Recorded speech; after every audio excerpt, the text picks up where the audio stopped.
No futebol de elite, a glória de um gol, aquele momento mágico, é só a ponta do iceberg. O que ninguém vê é a batalha invisível que acontece por baixo, onde os atletas lutam contra os limites do próprio corpo. Agora, e se a ciência pudesse dar um alerta? Um sinal de que o corpo de um jogador está chegando no limite antes mesmo que ele sinta alguma coisa? Parece coisa de filme, né? Mas os maiores clubes de futebol do mundo já estão investindo milhões para responder exatamente a essa pergunta. Imagina só o poder de antecipar uma lesão que poderia tirar um craque do campo por meses a fio. Pode parecer futurista, mas a resposta pode estar bem ali, na química do corpo do atleta. E a tecnologia para decifrar tudo isso? Bom, ela já existe. Então, para a gente entender como a ciência está virando o jogo, primeiro a gente precisa sacar a real dimensão dos desafios. Porque além dos adversários em campo, existem inimigos silenciosos atuando nos bastidores.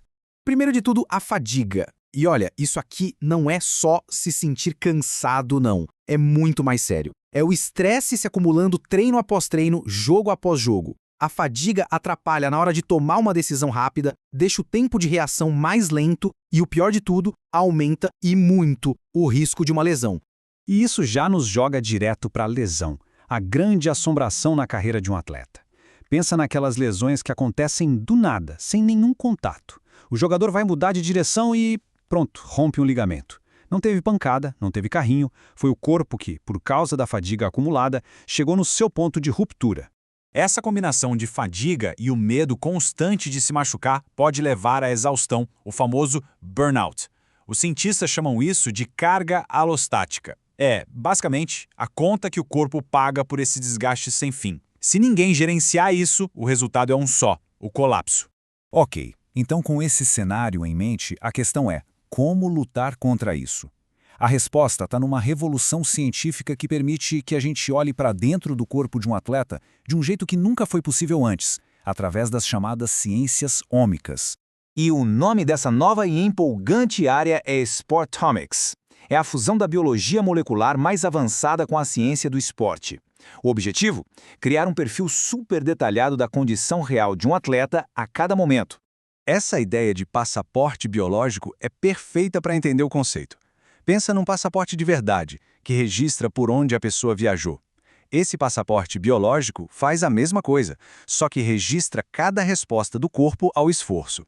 É como um diário químico, único e intransferível de cada atleta. E a principal ferramenta por trás disso tudo é a metabolômica. Ela consegue nos dar uma espécie de impressão digital química do que está rolando dentro das nossas células, em tempo real. E a melhor parte? Muitas vezes isso é feito de forma super simples, sem nada invasivo, só com uma amostra de urina ou saliva.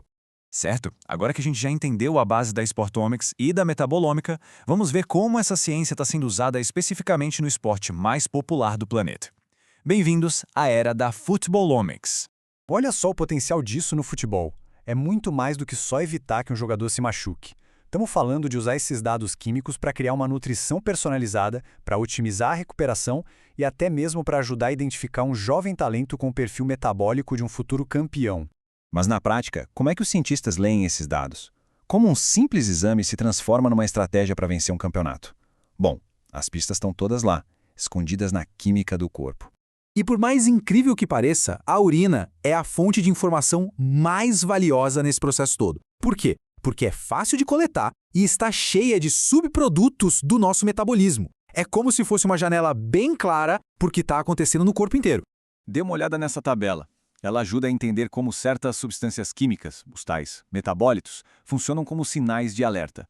Por exemplo, pega a alanina. Se os níveis dela caem demais, acende uma luz vermelha. É um alerta de risco de lesão por excesso de estresse. Vamos focar um pouco mais na alanina. Quando os cientistas percebem uma queda nos níveis dela, eles sabem na hora que a recuperação do atleta não está legal. E aí, qual a ação?